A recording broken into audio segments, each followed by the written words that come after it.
I didn't choose ease because life was easy. I chose it because life was too hard. Welcome back to day 6. I'm Dr. Nicole, and today I'm getting personal with you. This is story time with the feminine lesson woven in, because sometimes the most powerful teachings come from the moments that break us open and force us to choose differently. Today, I want to share the exact moment that made me realize hustle culture was slowly killing the woman I was meant to be, and how choosing ease saved not just my health, but my entire relationship with myself. Picture this, it's 2 a.m., and I'm sitting at my kitchen table with my laptop, trying to finish some more client notes while my family sleeps upstairs. I had been up since 5:30 a.m. that morning. I had gotten the kids ready for school, managed client sessions, attended 2 meetings, did some shopping, and helped with homework. And now, in the quiet of the night, I was finally getting to work that I couldn't fit into the day. This wasn't unusual.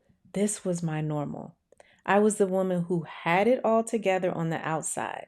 Successful practice, beautiful family, nice home. But inside, I was running on fumes and I was calling it strength. But something happened. That night, as I sat there typing, I caught a glimpse of myself in the black computer screen when it went to sleep. I looked exhausted, not just tired, literally drained and exhausted. My shoulders were hunched, my jaw was clenched, and there was this hardness in my face that I didn't even recognize. And in that moment, I had this devastating realization. I was living in masculine armor 24/7. I was pushing, grinding, forcing, controlling, managing, fixing, solving, and I was doing it constantly. I hadn't been soft in months, maybe even years. I was so disconnected from my feminine energy that I didn't even remember what it felt like to just be, to just receive, to just rest without guilt, and to move through life with ease instead of effort. But the moment that really broke me open was when I thought about my daughters. I realized they were watching me. They were learning what womanhood looked like by watching how I moved through the world. And what was I teaching them? That women exhaust themselves, that women carry everyone else's needs before their own, that women don't rest until everyone else is taken care of, that being tired is normal, being overwhelmed is expected, and being soft is a luxury we can't afford.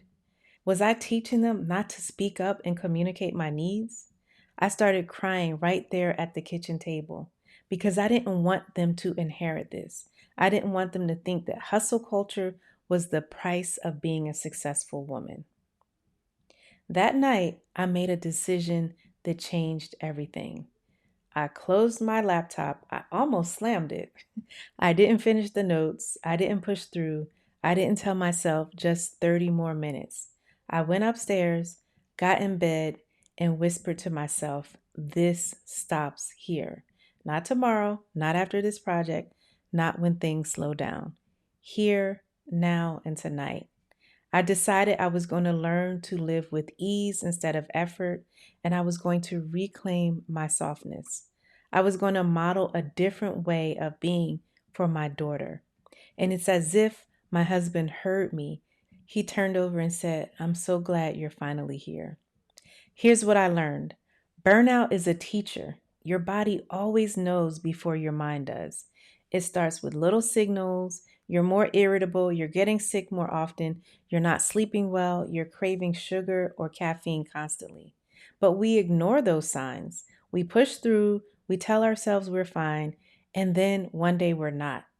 My body had been trying to tell me for months that this pace wasn't sustainable. I was getting headaches, having digestive issues, and feeling tired. These weren't just random symptoms, they were my body's way of saying, we need you to slow down.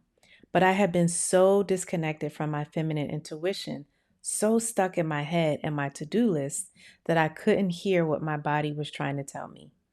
Feminine energy is embodied energy. It's connected to our physical self, our intuitive self, our feeling self.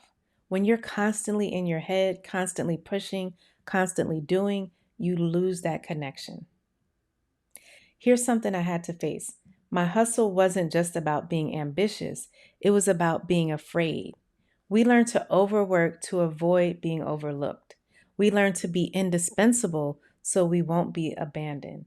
We learn to prove our worth through our productivity because we don't believe we're valuable just for existing.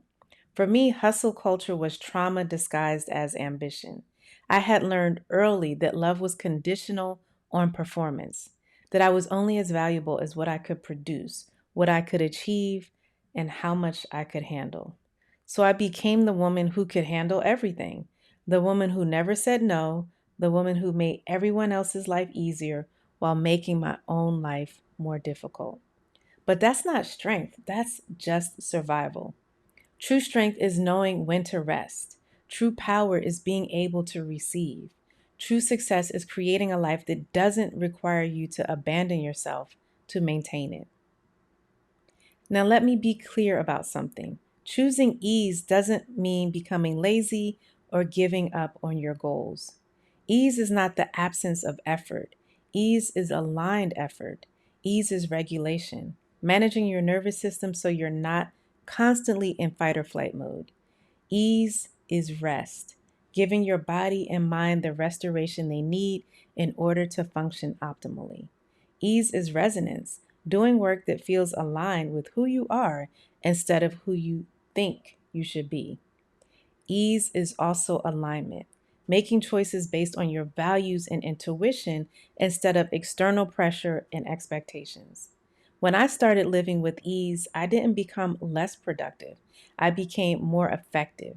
I didn't achieve less, I achieved more, but with less stress and more joy. Because when you're aligned, you're rested. When you're regulated, you make better decisions.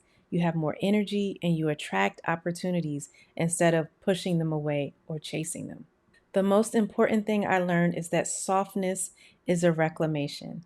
It's a return to who you were before the world told you that you had to be hard to survive. It's a return to your natural state of presence, intuition, and emotional wisdom. It's a return to the part of you that knows how to receive, how to flow, how to trust that you don't have to force everything in order for it to happen. Softness is not weakness. Softness is coming home to yourself. When I started choosing softness, everything in my life improved. My relationships deepened because I was more present. My work became more fulfilling because I was more aligned. My health improved because I was more rested. And most importantly, my daughters started seeing a different model of womanhood. They started seeing that women can be powerful and soft, successful and easeful, ambitious and restful. That was years ago, and I can honestly say that choosing ease over hustle was the best decision I ever made. I still put effort into things. I still have goals.